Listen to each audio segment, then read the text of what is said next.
쪽방촌. 1960년대 급격한 도시화 과정에서 밀려난 도시 내 빈곤층이 내몰려 살고 있는 곳이죠. 정부가 서울 한가운데에 있는 쪽방촌을 재개발하겠다고 나섰습니다만 벌써부터 쉽지 않아 보입니다.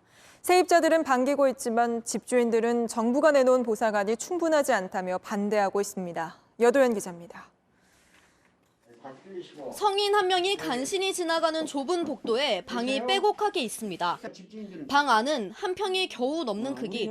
동자동 쪽방촌은 1000여 명이 넘는 사람들이 모여 삽니다. 서울 내 최대 규모입니다. 담장 옆 좁은 골목 같지만 여기도 사람이 살고 있습니다. 나무로 된 창문 안을 열어보면 이렇게 방을 확인할 수가 있습니다. 이제 이쪽으로 조심해서 넘어와 보면요.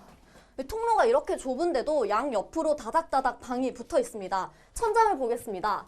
이렇게 합판으로 천장을 메운 모습을 볼 수가 있는데 거주자들이 직접 설치한 거라고 합니다.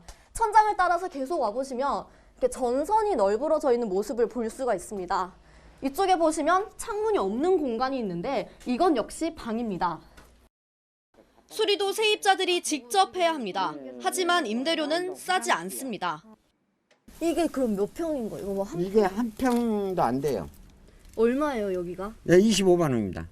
서울의 비싼 아파트들의 평당 임대료인 18만 원보다 오히려 더 비쌉니다. 비싼 임대료에도 울며 겨자 먹기로 쪽방촌에 사는 건 보증금이 없기 때문입니다. 그래서 세입자들은 정부의 공공주택 개발을 반깁니다. 아니 좋죠. 이렇게 낡은 데서 살다가 그러니까 끝까지 이걸 개발해서 우리 일단 조그만 방이라도. 정부는 세입자에게 3만 원대의 임대료를 약속했습니다. 집주인 대부분은 투자자입니다.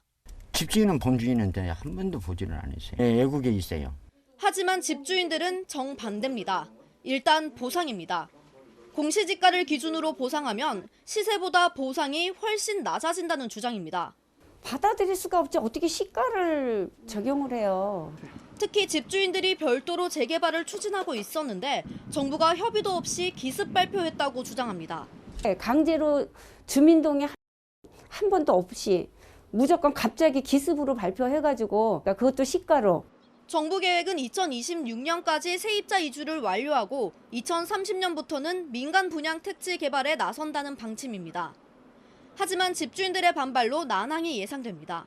JTBC 여도현입니다.